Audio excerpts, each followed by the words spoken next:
I'm Sean DeLaney, and you're listening to What Got You There. What Got You There is a must-follow for entrepreneurs, creatives, high achievers, and change makers. Each week, I sit down with some of the world's most influential people and focus on the journey behind their success. We uncover the strategy, tactics, and routines that help them get there. Now it's your journey, so it's time to learn what's going to get you there. What got you there with Sean DeLaney? What got you there with Sean DeLaney? What got you there with Sean DeLaney? What got you there with got you? At every meeting, I want it to be right at the end of the meeting, not at the beginning of the meeting. And there's a big difference there in terms of how you run your discussions to make sure you're getting all the facts and opinions, that people don't know exactly where you're coming from the beginning, so that you really do engage everybody and get the full color of whatever it is that you're dealing with. And the way I like to describe it is you're trying to build a mosaic. It's not as pretty as a painting. It's more like you're trying to fit in all these pieces to figure out, okay, what's the right decision here? What got you there with Sean DeLaney? David Cote was formerly chairman and CEO of industrial giant Honeywell and is currently executive chairman of Vertiv Holdings Co. During 16 years as CEO and/or chairman of Honeywell, he grew the company's market capitalization from around $20 billion to nearly $120 billion, delivering returns of 800% and beating the S&P by nearly 2.5 times. Cote was named CEO of the Year by Chief Executive Magazine in 2013 and was recognized as one of the world's best CEOs by Barron's for 5 straight years, 2013 to 2017. On this episode, Dave shares his story of being the first in his family to graduate high school to becoming one of the best CEOs in the world. The life lessons Dave shares are the ones that you will not want to miss. Making change transpire. That's the mission behind the most amazing tasting protein bar brand taking the nutrition industry by storm. That brand, they're MCT Co, and they make the most delicious, keto-friendly, all-natural collagen protein bars. If you're obsessed with the quality of food going into your body like I am, then head out and pick up these amazing bars jammed with 10 grams of collagen protein. They only have 2 to 3 net carbs, no added sugar, and loaded with high-quality MCT oil for the healthy fats from coconuts. Whether you're busy running the kids around from activity to activity, a professional athlete, or just someone looking for a great-tasting convenience snack, do yourself a favor, head to mctco.com and use code WGYT for 20% off your order. Dave, welcome to What Got You There. How are you doing today? Actually, quite well. Things are pretty nice down here in Atlanta.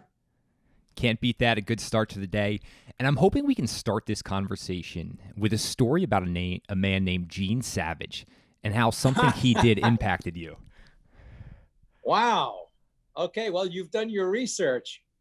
Yeah.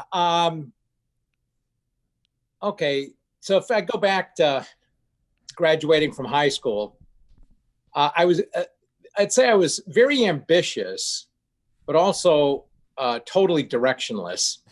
I had no idea. I knew I wanted to accomplish something, but I had no idea what or how. And I had no money.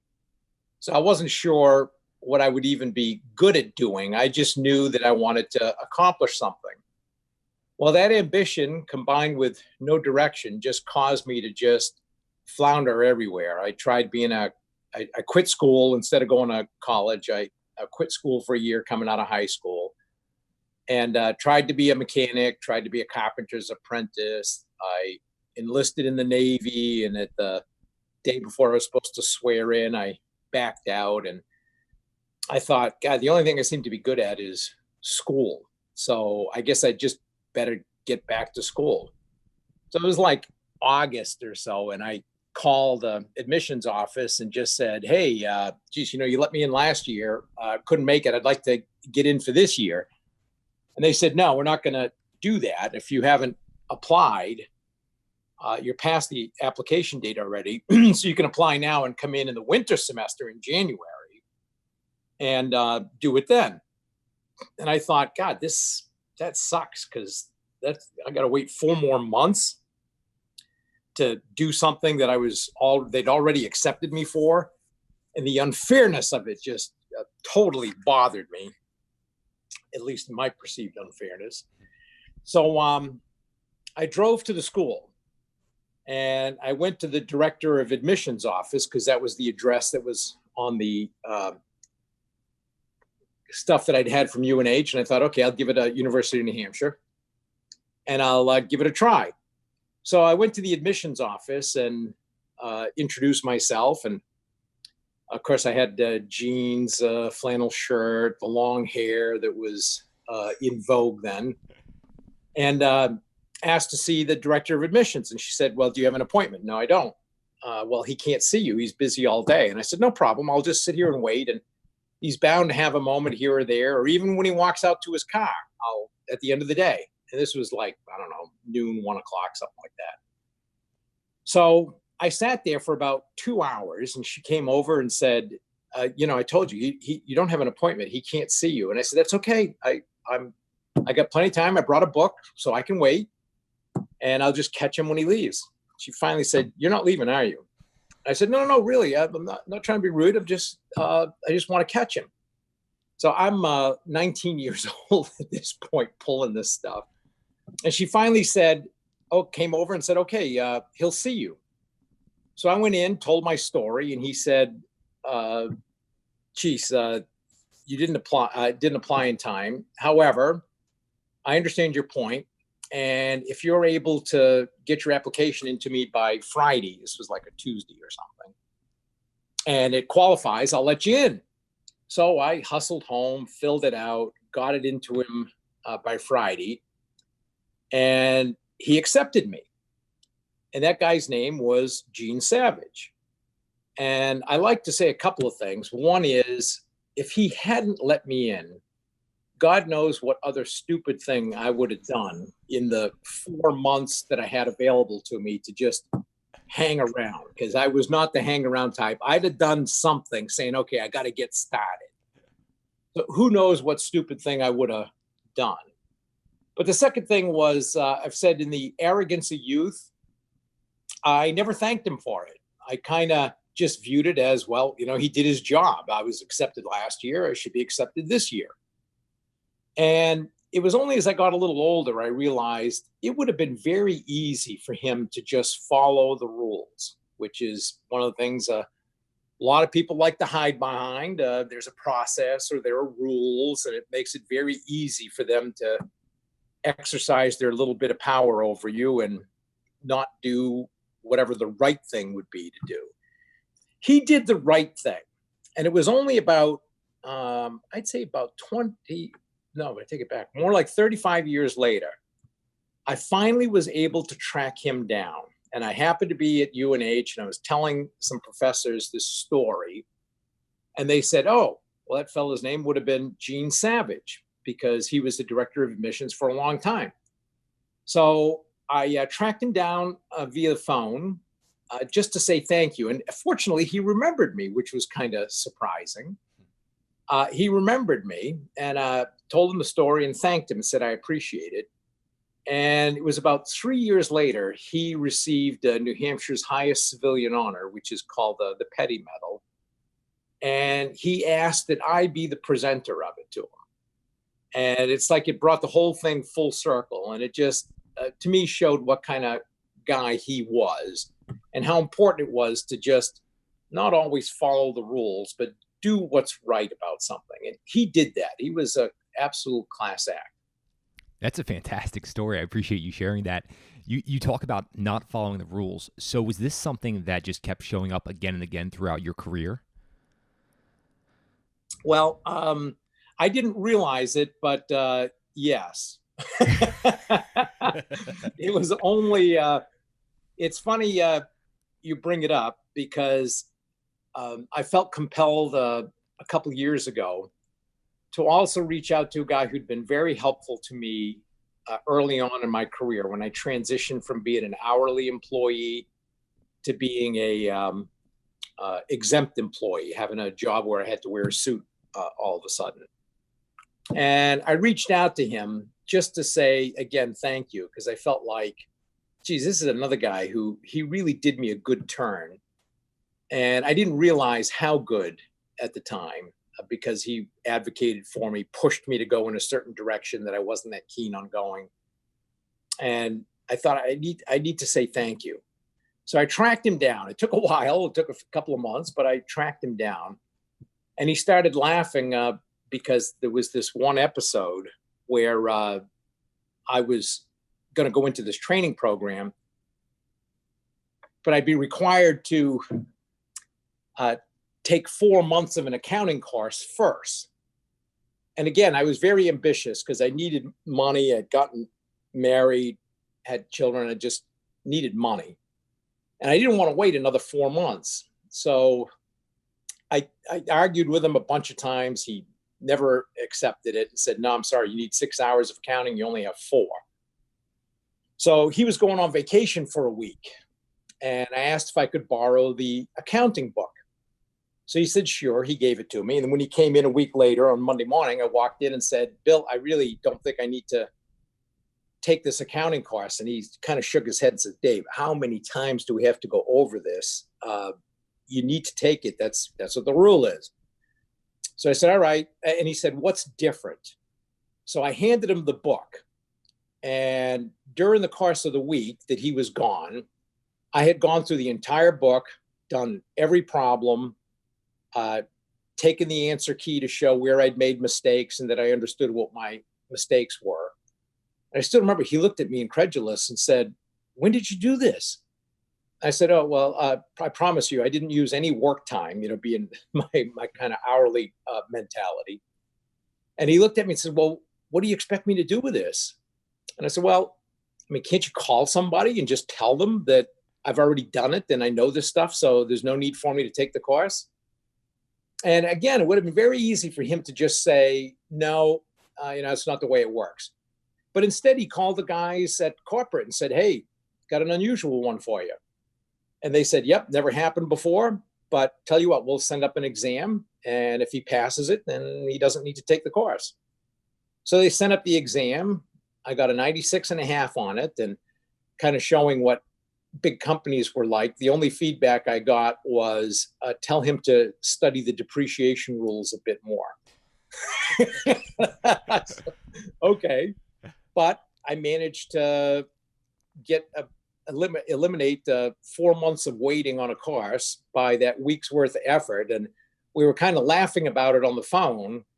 And he said, yeah, you never did have a high tolerance for a process that didn't make sense to you.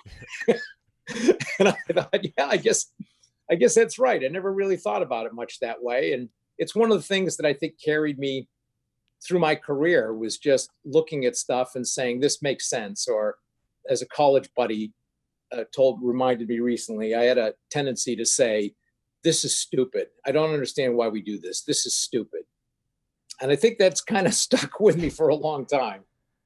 Yeah, I'm sure those closest to me are probably going to be listening to this and say, oh, wow, that sounds incredibly remarkable to Sean, and very similar there. So it sounds like you and I are wired quite similar.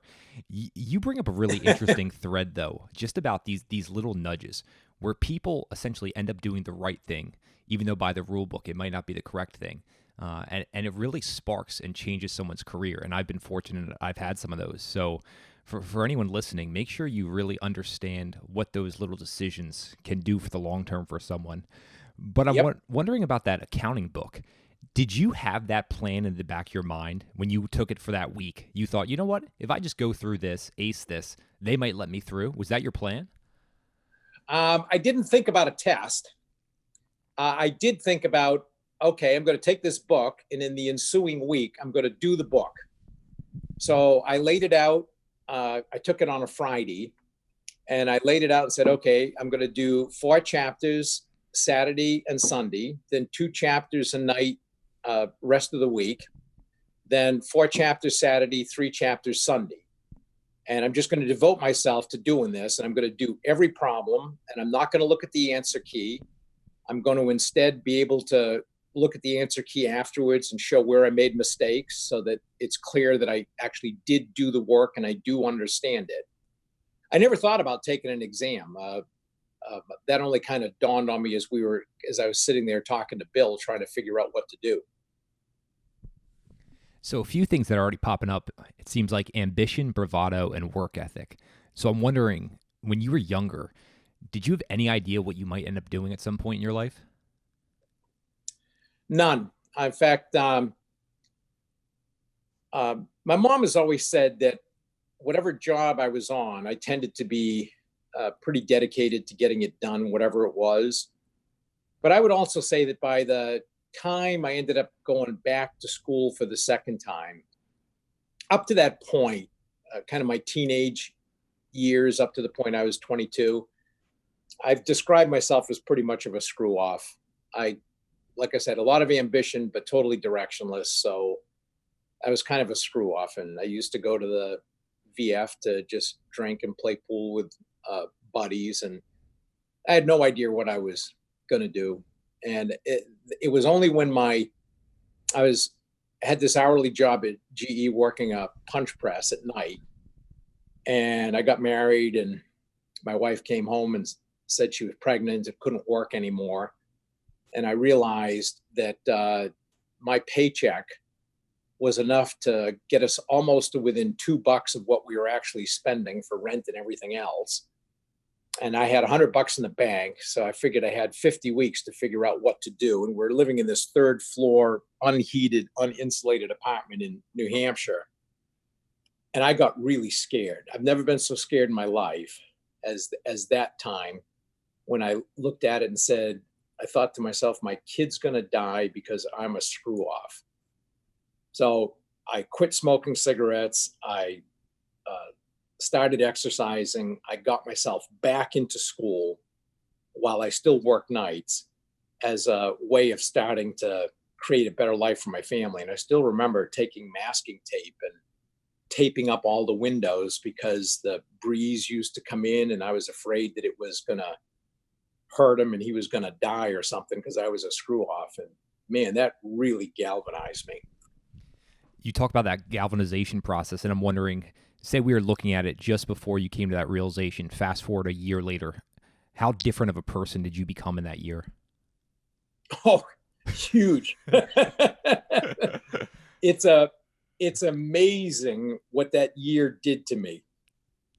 First of all, I got a 4.0 that year, as opposed to just kind of getting by with a 3.0 or so most of the time I was there.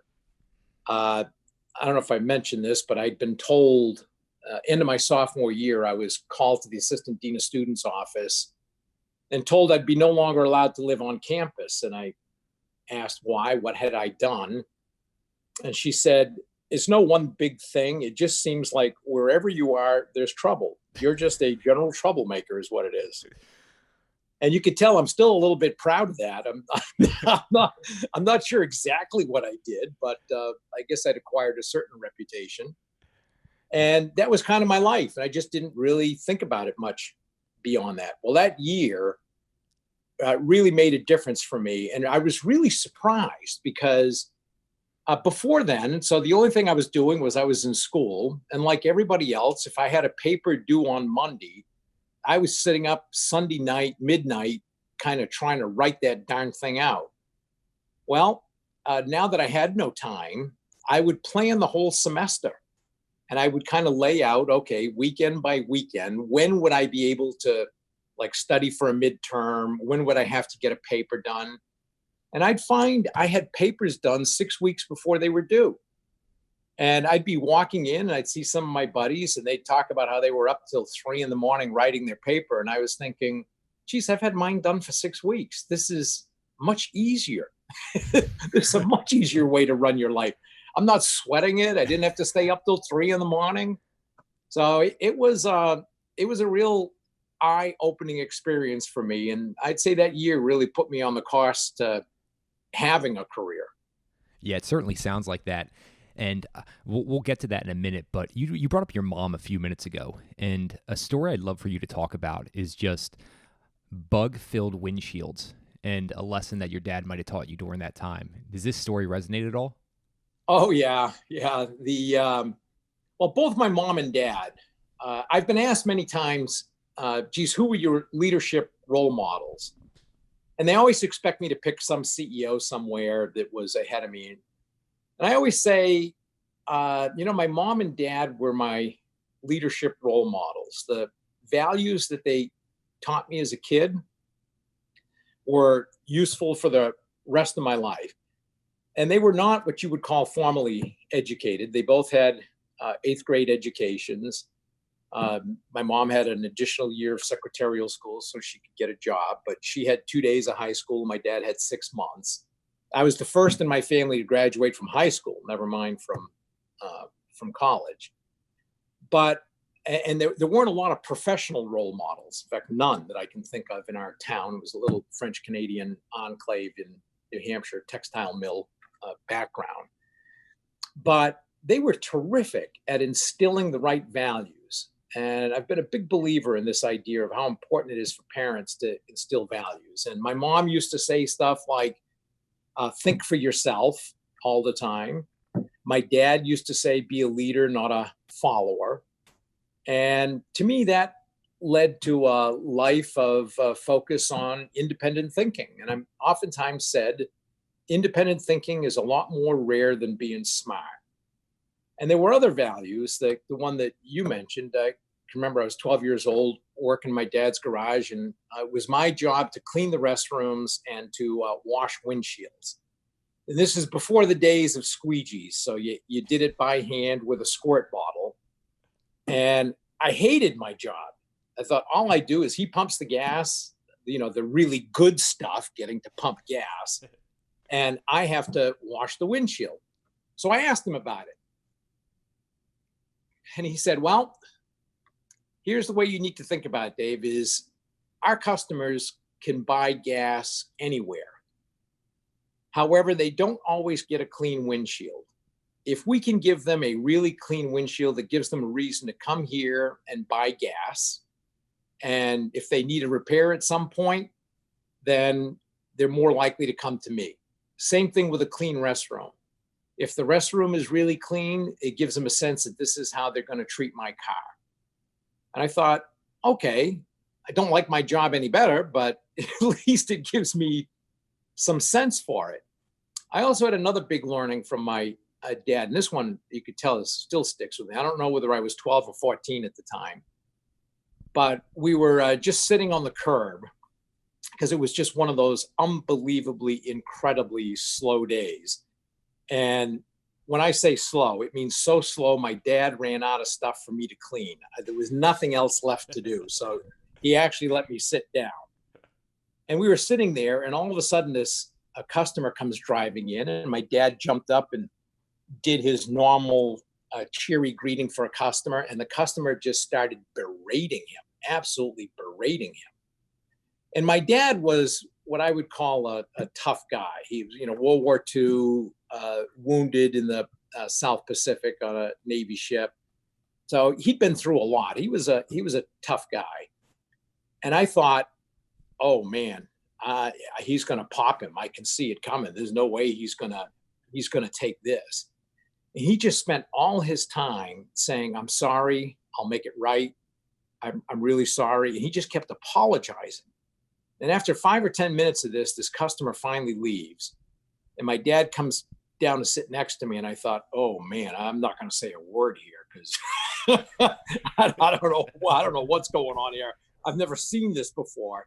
And he just kind of looked off wistfully into space and said, Dave, sometimes in business and in life, you just need to put your pride in your back pocket. And it just kind of stuck with me at the time. I didn't know a lot about what to read into it, but over time, I've realized how much wisdom there was in how he handled that situation and what he had to say about it. Might not have been the most sophisticated of words, but man, it was awfully true. And that has stuck with me a lot during the course of my life, when there are those times when you realize, don't let your ego get in the way of making the right decision. I think so. Yes, they were both great role models for me.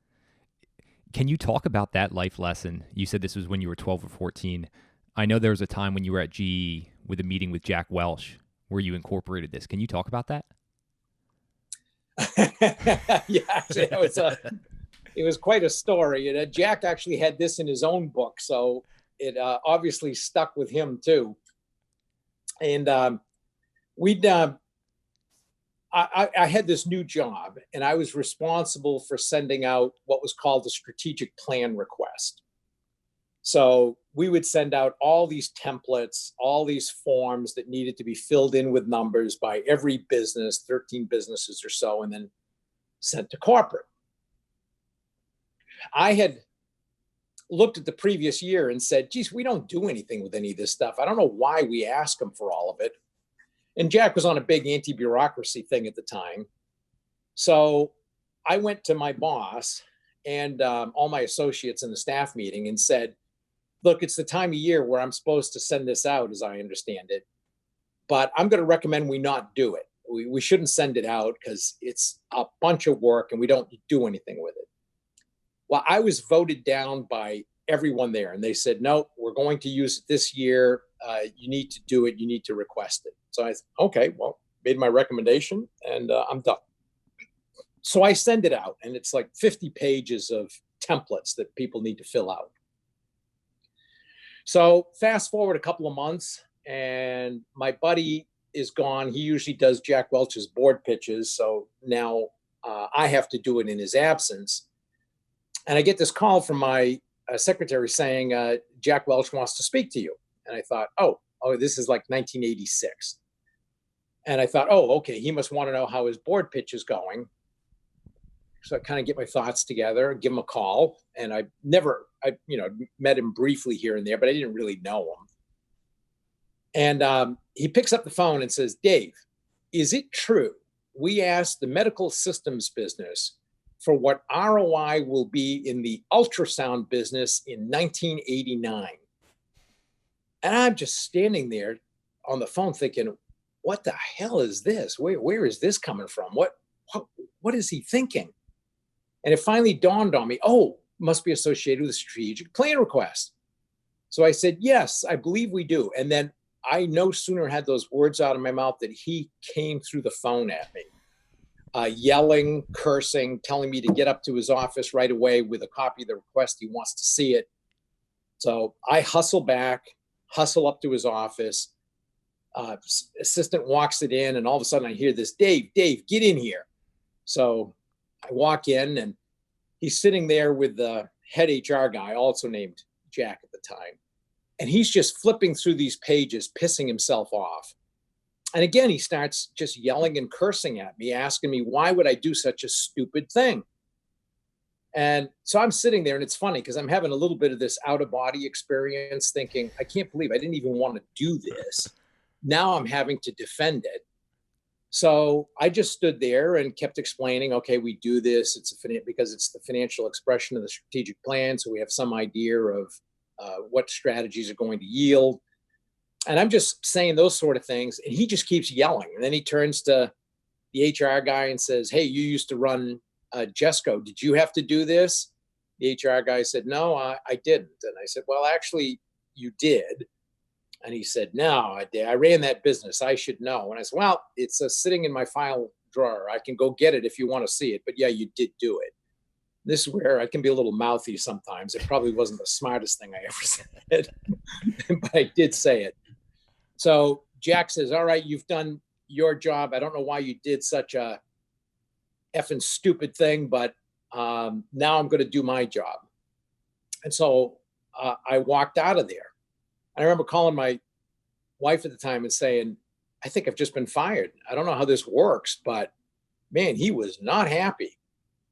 So the CFO ends up getting involved and asked me for my advice. And I said, no, the stuff's all coming in tomorrow. If we call all these businesses and cancel it now, they'll think we're even bigger idiots than Jack thinks we are. So we all agreed with that. So 2 months go by. And at the guest house that they had there, they were having this victory party because we just closed on the RCA acquisition. And I had been the number 2, the very junior finance guy on the acquisition team. So I was invited. I get over there, and across from the room, I hear, Dave, get over here.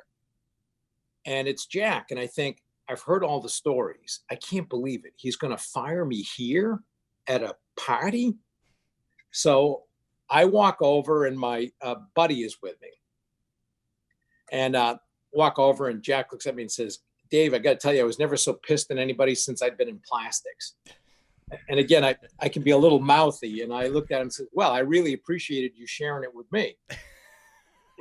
And he started laughing, and I thought, oh, okay. And then my buddy, we talked for a little bit. And then my buddy looked at him and said, Jack, Dave never wanted to send out the request. He actually recommended that we not send out the request, and we all voted him down.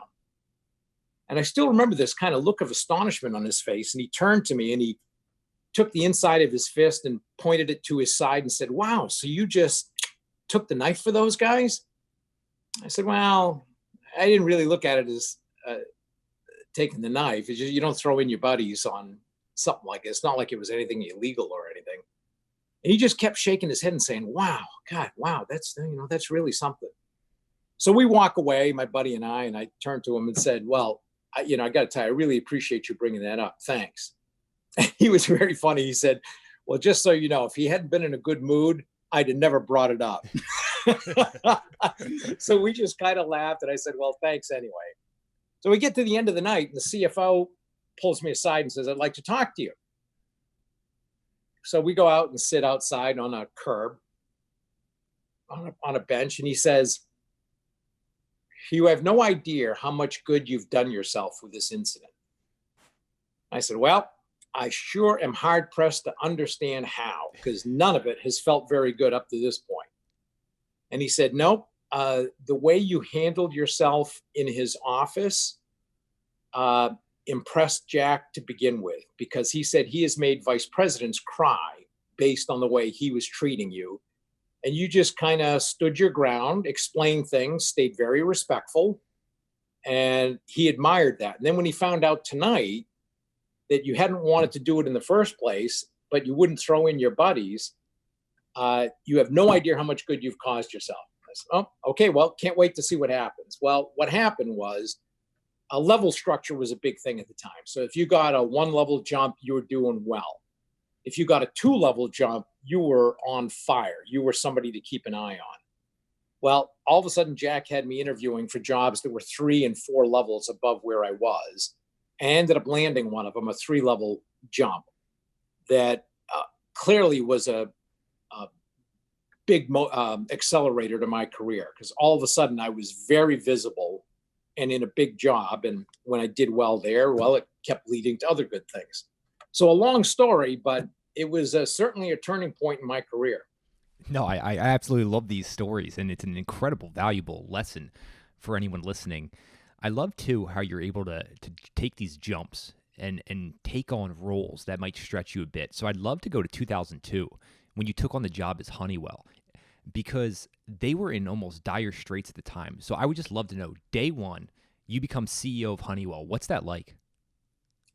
Well, day one is exciting, because all of a sudden you've got this big new job, and everybody's talking about you. And I mean, it's pretty exciting.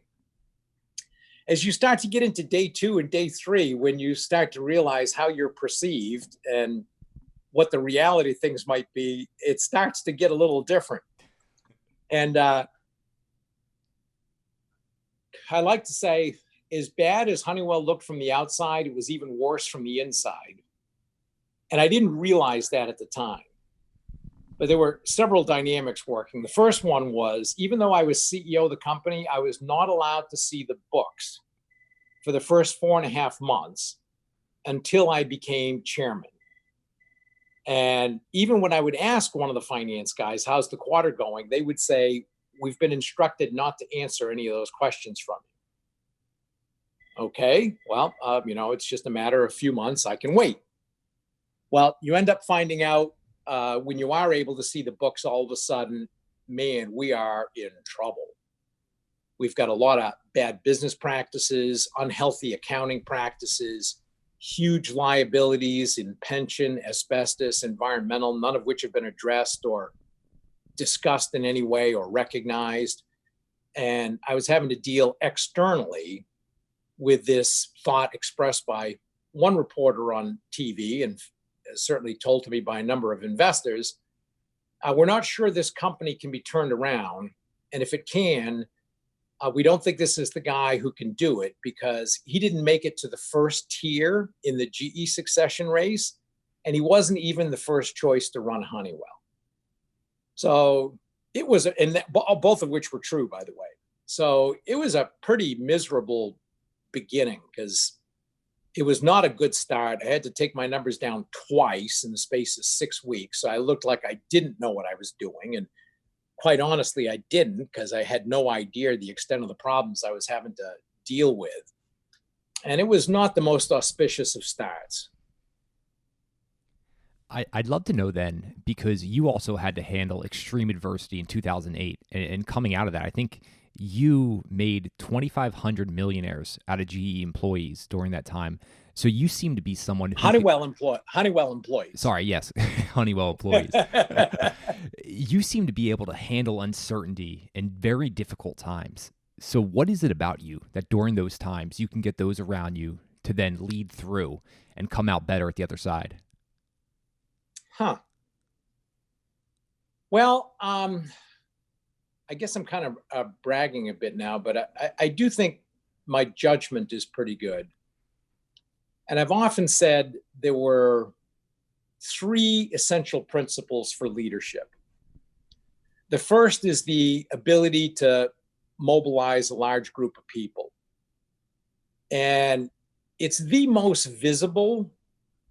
It's the one that people like to relate to. They like a great speech, et cetera. But I also say that's only about 5% of the job. And if you can give a great speech and motivate people, it doesn't mean you're a great leader. It means you're a great orator. There's a big difference between those two. So there's a number of ways to mobilize a group of people. The second big one, though, and where I think makes a difference, is you got to have good judgment. You got to be able to pick the right direction. If you mobilize everybody and then you spend 40 years wandering in the desert, you're not a great leader. You've got them working down the wrong path. And that's a significant problem for an organization. And I think that's one of the areas that I do relatively well in. Then the third principle I say leadership is, okay, you've mobilized them, you've picked the right direction. Now, can you get them all moving step by step in that direction? And that's also difficult, because there's a tendency for leaders to think, well, I hire good people and delegate. Well, that kind of ignores how large organizations actually work, because you run into this big difference between compliance with words and compliance with intent. There's a big difference between those two, and organizations become very adept at kind of showing compliance. Yeah, we're doing it, but they aren't really doing it. And that's why I spent 500-600 hours a year on planes, just traveling around the world, visiting customers, employees, plants, et cetera, just to kind of find out, are we moving in that direction? So I think I had that kind of capability recognized in the staff that was around me when we went into 2008.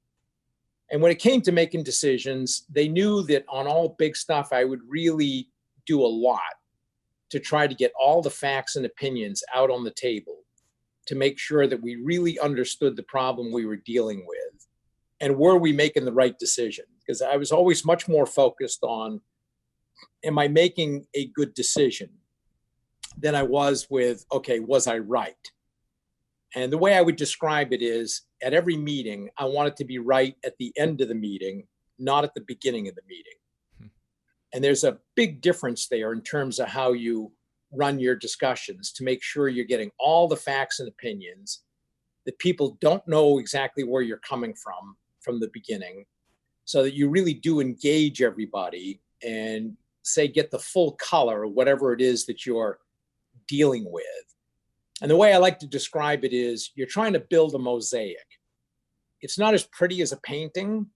It's more like you're trying to fit in all these pieces to figure out, okay, what's the right decision here? And I think I had built up some credibility with them by then, that I would do that. And we did. And as you know, we came out of the recession just gangbusters. There's a million different directions I would want to go right now. This is almost like a real life MBA course, even though I know you don't have an MBA, which disproves the necessity of those, of course. You mentioned good judgment, and that's one of your, we'll call them a superhuman skills. How do you You're very kind there. Right. I'm wondering, though, were there certain life experiences or were there something just in you from day one that just allowed you to be a better judge? Well, I guess what I'm going to do is go back to this point earlier about independent thinking. And as you heard me say, independent thinking is a lot more rare than being smart. There's plenty of smart people who do very well in school, go to very good schools, but what they end up being able to do is think like the herd in a very erudite way, and they're able to explain it. They're able to basically convey what the herd is thinking as if it's their own thoughts, but they don't really think for themselves and say, okay, analytically, does this really make sense? Or is there a different way to think about this? And I think just because of the fact that I was encouraged to think that way, my whole family was, from the time we were kids. And I don't know, maybe there's nature and nurture. So maybe there was something in me that caused me to think that way from the beginning. If you spend most of your time, instead of just reading stuff in the paper and saying, okay, well, this is true, but thinking about it and saying, okay, do I really believe this? Do I really think this is true? And if not, why not? Or looking at decisions other people have made and saying, is that a good decision, a bad decision? Why not? Well, over time, you really build that, I think, that same capability in yourself, and tried to do that with my own two sons to do the same thing. And I'd like to say that I think they're both very good independent thinkers for the same reason. You mentioned independent thinking, and I know you also had a practice I've heard you describe as free thinking, and just kind of creating the space necessary for you to be able to step back and really think through business at a higher level. When and why did you start incorporating this? Yeah, it's funny because it did make a big difference for us. And there's a phrase I use that it's very easy for people to become a victim of their calendar. And stuff just gets scheduled, you do it, it gets scheduled willy-nilly, and you just kind of go through the day feeling very busy, very productive, because you've done meeting after meeting. But did you really focus on the stuff that was important? And I've always been struck by Donald Rumsfeld, love him or hate him, had this great line that said, beware of letting the urgent get in the way of the important. And when I first got to Honeywell, I thought, okay, I think I was 49 years old at the time. Said, with any luck, if I do well, I'll be here for 10 or 15 years.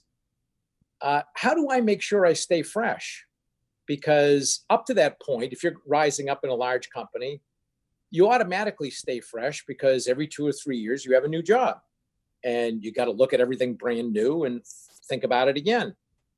And I was really afraid that I'd get to that third or fourth year and kind of just run out of ideas. I'd just be doing the same stuff that I always had. So I set up this thing that I called X days. And I would, when we were laying out the next year's calendar, I'd take 2 or 3 days each month and just put an X through it and tell my assistant, no meetings scheduled for those days. If you've got to have 10 one-hour meetings the day before, fine, but I want to have a day to do what I want to do. And so we'll say 2 to 3 days. It might only turn into 1 or 2 as you went through the course of the year, because I want it does, stuff just pops up. But it would leave 1 or 2 days a month where I could do a surprise visit to a plant. I could decide I wanted to visit certain customers, or I could just sit and think. And I'd make a point of taking at least 2 or 3 of those days every year to just sit and think with this little blue notebook that I had and just kind of free think about the company. And I might gather some material ahead of time to kind of prompt thinking. But I would just kind of sit there and let my mind free associate. And I'd say, okay, well, let's spend some time thinking about people. Do I have the right people? Am I motivating them the right way? Am I compensating them right? Then businesses, which ones do I think really stand a chance at being big long-term, which don't? Macro trends, what's going on out there? Am I a part of them the way I want to be? Do I have the right organizations built up for where it is we want to go? And I would just kind of think about stuff. And a lot of interesting things came out of that. Our focus on the Honeywell operating system, functional transformation, how we went about globalization, the pipeline that I felt I needed to build.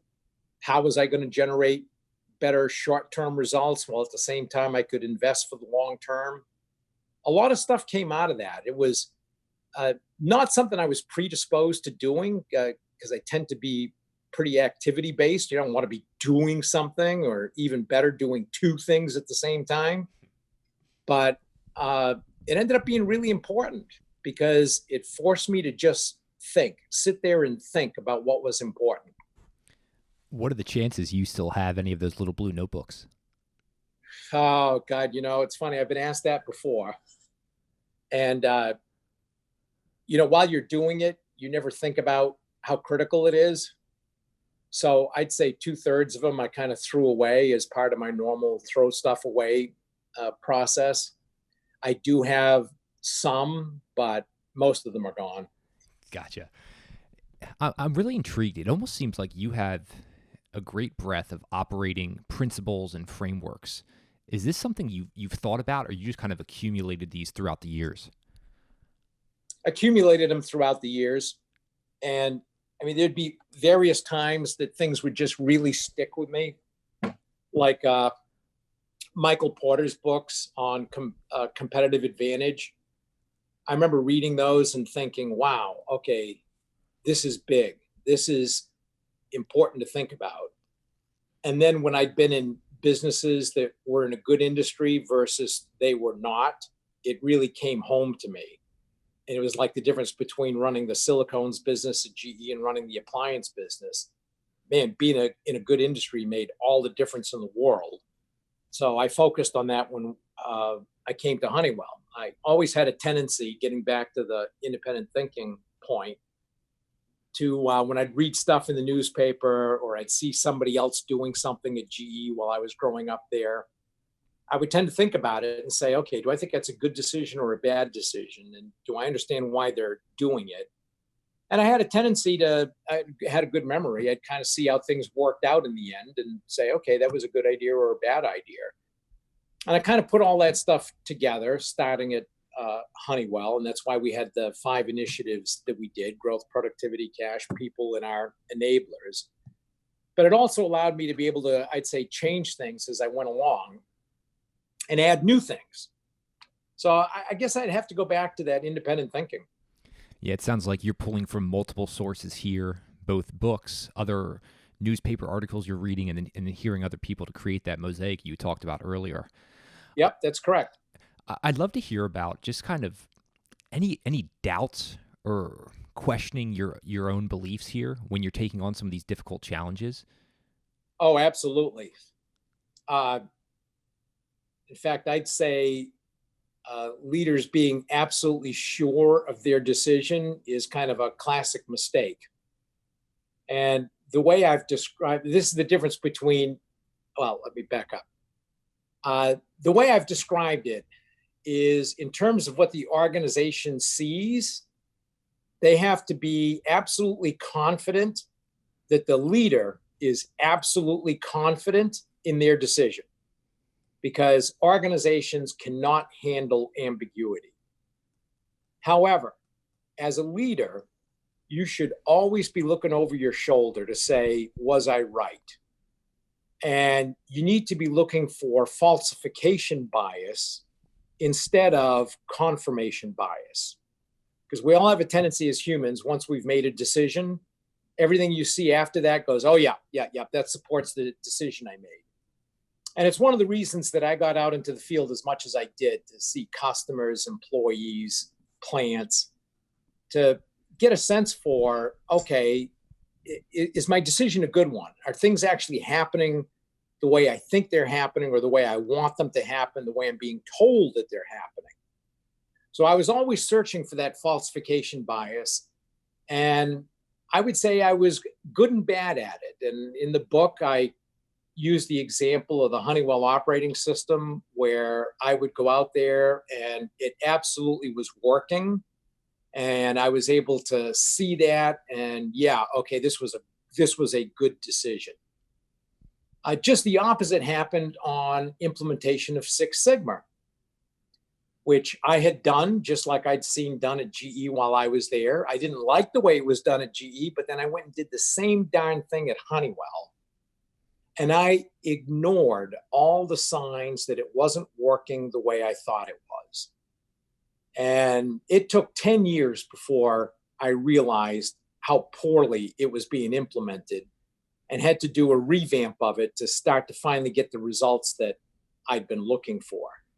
So you have to be doing it as a leader. You have to be looking for that falsification bias, but recognize that even though you're looking for it, you may still miss it, just because of that human tendency for all of us to have to say it's working. Yeah, one thing I'm always working on is uncovering my blind spots and weaknesses. And you mentioned the importance of instilling confidence in everyone who's underneath you. So then you as a leader, how do you really poke holes in your own thinking? Is it just you spending time alone, or do you have people outside the organization to question your assumptions? Well, I'd say it's both of those, and I'd add a third one and say it's your own staff and the other people in your organization. And this is where I would get to understanding yourself and really thinking about, how do you run a meeting? And when I mean understanding yourself, I used to get asked, I conduct 2 or 3 leadership sessions a month with various leadership classes that would come to headquarters. And I'd often be asked, okay, what does it take to get ahead? And I'd say, well, the first one is performance and visibility. Somebody's got to see it. I'd say, in terms of yourself, the first one is you got to be able to get results, and you can all do that. Otherwise, you wouldn't be here. The second one is you need to be self-aware and a learner. And getting back to your point, you need to be aware of what are the things that are really issues for you when it comes to being a good leader and being able to make good decisions. And that's one that took me time to really learn about myself. And I used to tell every leadership class, look, you're going to get a 360. You got a 360 coming in here. So everybody's had a chance to opine on you. You're going to look at all the good stuff and say, absolutely, they really do understand me. Then you're going to look at all the negative stuff, and you're generally going to have 1 or 2 reactions. 1, they clearly don't understand what it is I'm trying to get done. Or 2, I know who the son of a bitch is who said that. And I said, both of those are wrong. I said, now here's the tough part. Take all those issues and create a 4-block. Good advice, bad advice. I take the advice, I reject the advice. Said not everything they say as an issue in your 360 is right. So you have to figure out what are those negative things they said that are true, and it's good advice. And you got to be able to reject all those things that are not true. It's really not good advice. So you truly focus on what are those things that are issues. And then you yourself have to figure out what those things are and what are you going to do about them. There's no amount of coaching that's ever going to figure that out. You're going to have to figure it out yourself. And it's painful, but if you don't do it, you're not going to get as far as your capabilities may be able to take you. And then I'd go through my own and I'd say, yeah, I've had to go through the same process. It's painful. And I'd say there are two things that I have as issues. One, I can be defensive. Two, I'm decisive. Taking the easier one first, being decisive, most people would say, well, that's a great thing in a leader. You want a decisive leader. And I'd say, well, yes and no. If you're making a bunch of small decisions, yeah, being decisive is good. You move on with life. If you're making big decisions with big, irreversible consequences, you want to take your time. You want to make sure you actually wallow in stuff, agonize over it, really think about it, and don't make the decision until you have to. Because if you're wrong, the consequences are dire. Said, okay, so that's one that I've had to control myself and change the way I do things and make sure that I listen to people around me who might have different views on things. So the second one, being defensive, it took me a long time to learn this one. And I was told in my first appraisal that I could be defensive when I was like 24 years old. What was my reaction? No, I'm not. Not recognizing the irony in that. And I did over time and came up with different words to say, no, I'm not. But it was essentially the same thing. And said I was almost 40 years old before I was in a meeting with a bunch of my peers. And one of the guys said something about my organization. I responded and he said, geez, Dave, don't be so defensive. And I thought this was a chance to finally dispel this bad impression that I could be defensive. So I turned to one of my buddies, said, hey, geez, do you think I'm defensive? And he, being a nice guy, said, no, Dave, I wouldn't say you're defensive, but I would say that if we say something negative about your organization and we're not 100% correct, you will rip our lips off.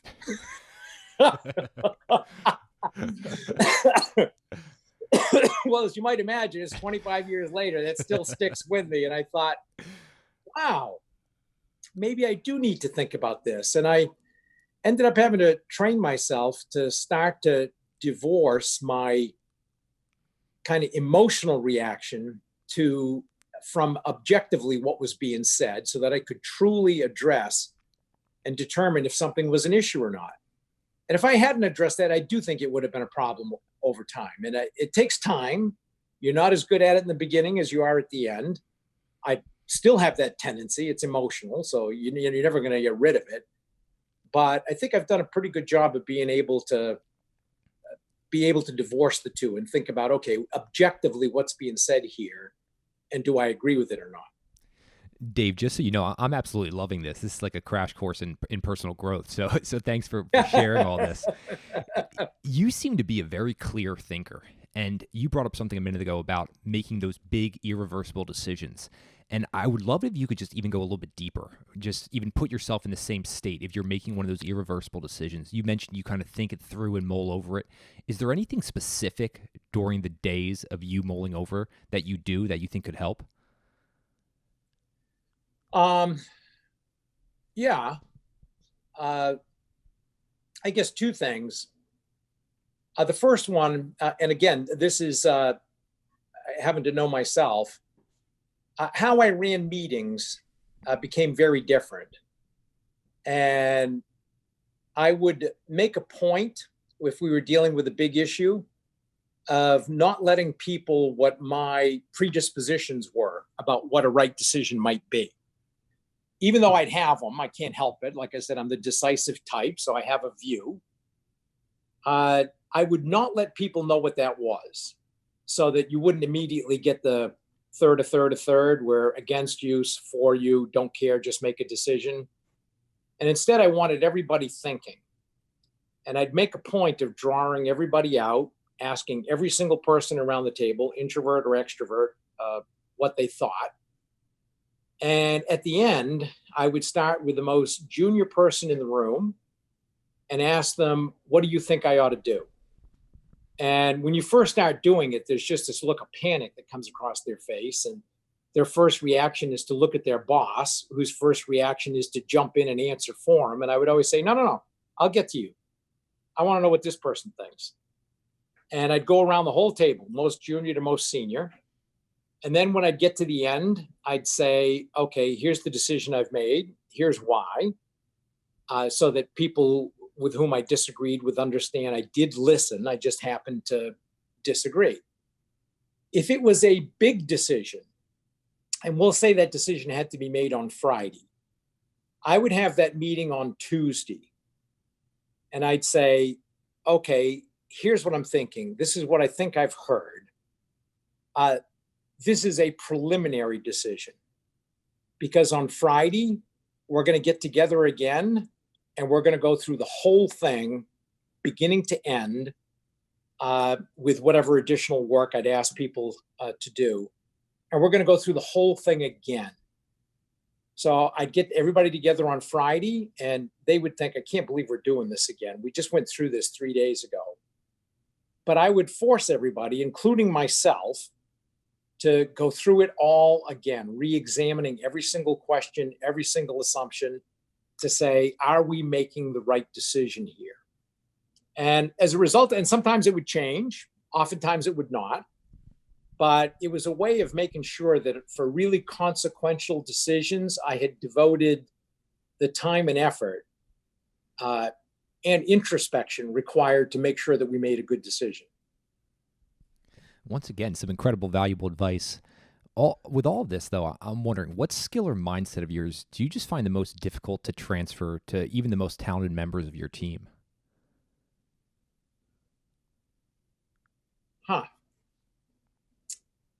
I would still go back to, it's going to sound redundant maybe, but that ability to think independently, especially in larger organizations where people are used to having somebody above them.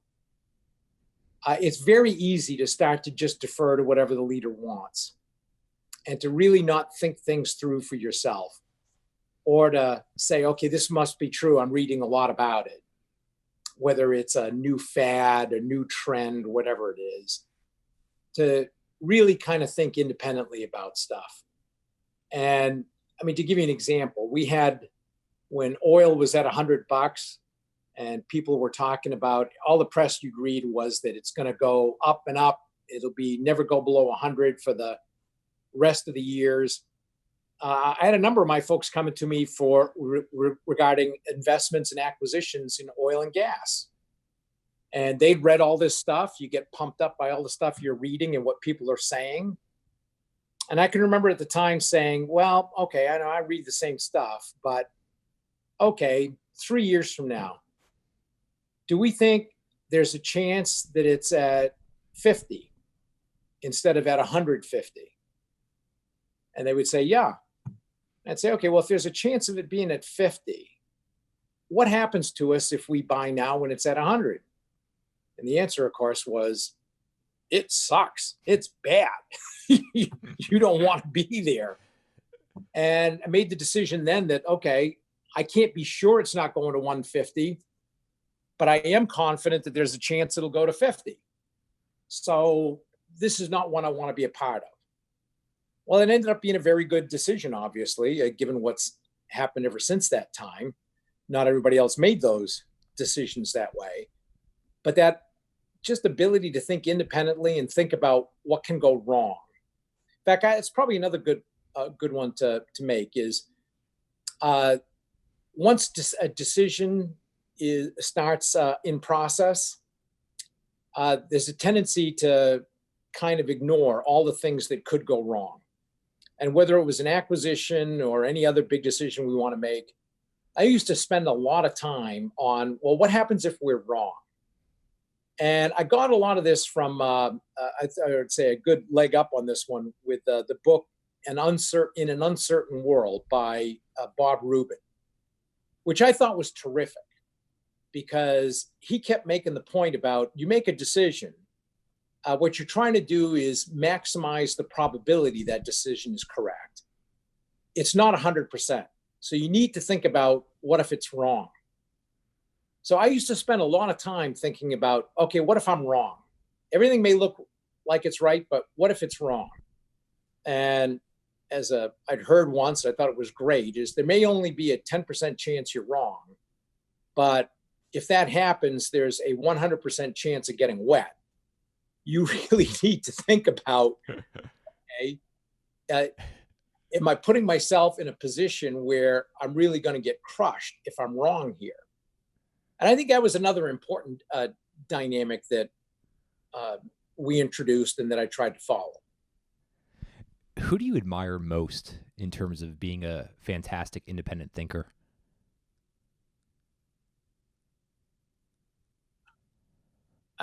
I'm sorry, who do I admire as? In terms of being an independent thinker, are there people you've worked with or just other leaders you've come across that are great independent thinkers as well? Oh, sure. Definitely. I mean, there's some very successful CEOs out there. You look at guys like Mark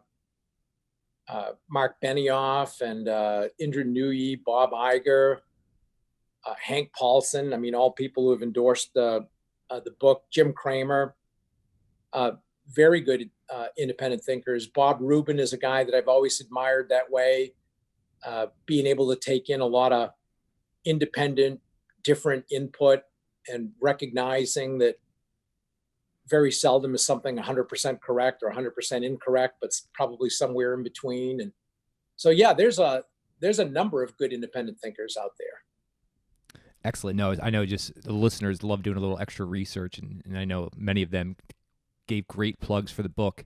And the book is Winning Now, Winning Later. And if anyone's listening and is not obsessed with your thinking process and your ability to lead an organization, I can't imagine they wouldn't want to read this. But something that really stood out for me in your book is just the dual balance between winning in the short term, especially when you're reporting to investors, while also investing in the long term. And I would love to just see how you analyze that and how you make decisions on both short-term gains while also investing in the long term. Okay, well, there's a lot to talk about there, so I'll do my best to keep it pithy. I'd say the first thing is, starting probably 30 years ago now, I became struck by this idea that success is not about achieving one thing. It's about achieving two seemingly conflicting things at the same time. And there's a number of examples that I'll use.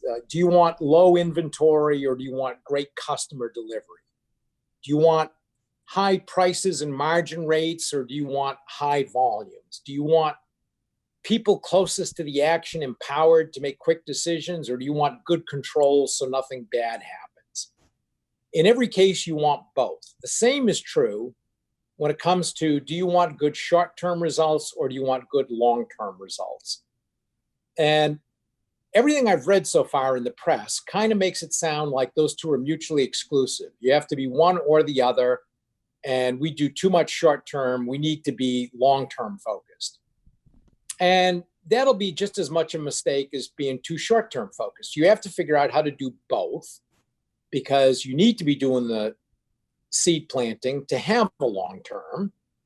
Because if you don't, the long-term becomes the short-term, and then you're stuck because you run out of gas. But you also need short-term results because it's a validation of, are you on the right long-term path? So you have to figure out how to do both. The way we did it was, first, you have to talk about it. So people need to be aware of it. But then secondly, everyone needs to see you walk the talk. If you talk about how important globalization is, but they don't see you adding resources into other countries, or you talk about how important new products are, but your spending on R&D is the same as it was 3 years ago, if they see you talk about deploring short-term practices like accounting changes to book some non-cash income so you make the quarter, or loading distributors at the end of the quarter so you can make a number, then they look at it and go, oh, okay, this is not real. So not only do you have to talk about it, you got to make sure you walk the talk, and it starts with the mindset of the leader. The leader has to really believe it and has to say, I'm going to do it.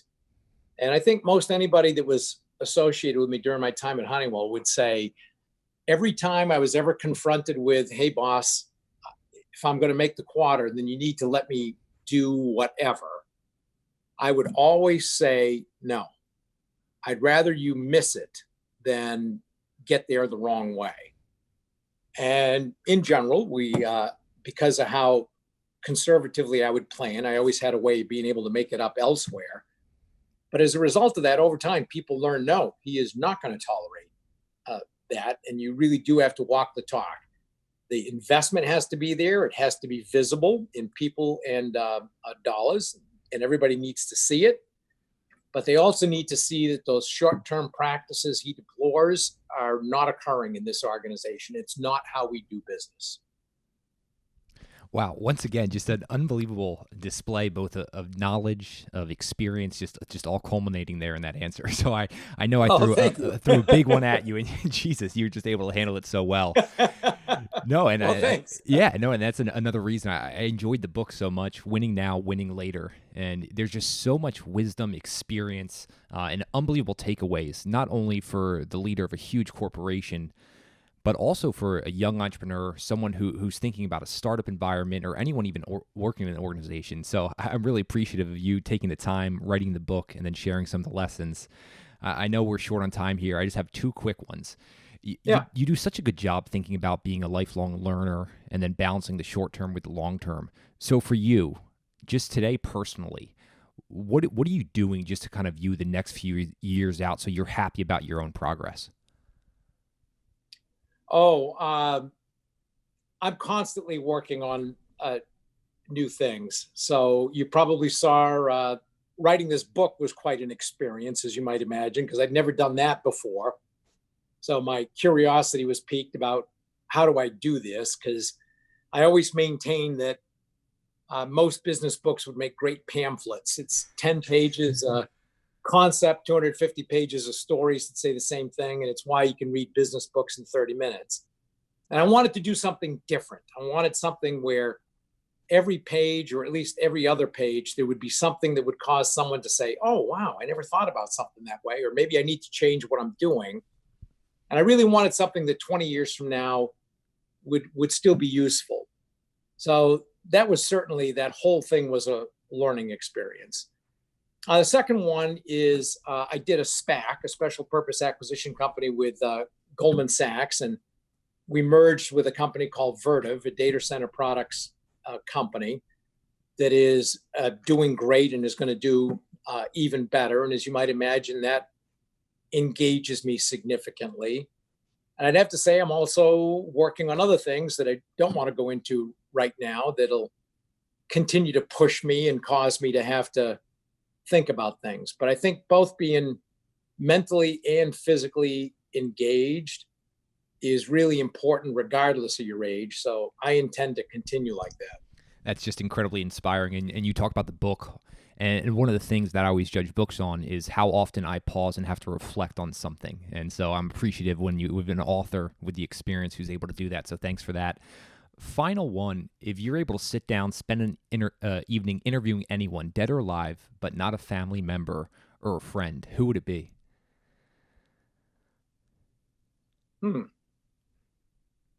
I'd probably say George Washington. I've just been fascinated with his leadership capability and the mistakes he made, the learnings he had. And our country could be in a very different place today if he hadn't expressed the kind of leadership he did, including walking away when he did in order to make a point. And the politics he had to deal with, the lack of confidence in his leadership when he was the general of the army, how he had to deal with the Continental Congress. He had a lot of things he had to deal with. The defeats, like at the Battle of Brooklyn. I've just been really amazed and impressed with his leadership capability and what he did for the country. Dave, I think we're going to need to grab a few cigars and do a round two at this point because I'm not kidding. I really value this conversation. This has been incredibly insightful for me. I know the listeners will get a lot out of it. We'll of course, have the book, Winning Now, Winning Later, linked up in the show notes. Anywhere else you want the listeners staying connected with you? Well, I'm on LinkedIn. So for the first time in my life I'm actually on social media, or I've avoided it up to this point, but I am on LinkedIn. Great. We'll have all that linked up. But once again, Dave, I cannot thank you enough. This has been tremendously insightful and helpful. So thank you so much for joining us on What Got You There. It was a pleasure. And thank you for all the questions. And you're a good interviewer. You made it interesting. You guys made it to the end of another episode of What Got You There. I hope you guys enjoyed it. I really do appreciate you taking the time to listen all the way through. If you found value in this, the best way you can support the show is giving us a review, rating it, sharing it with your friends, and also sharing on social. I can't tell you how much I appreciate it. Looking forward to you guys listening to another episode.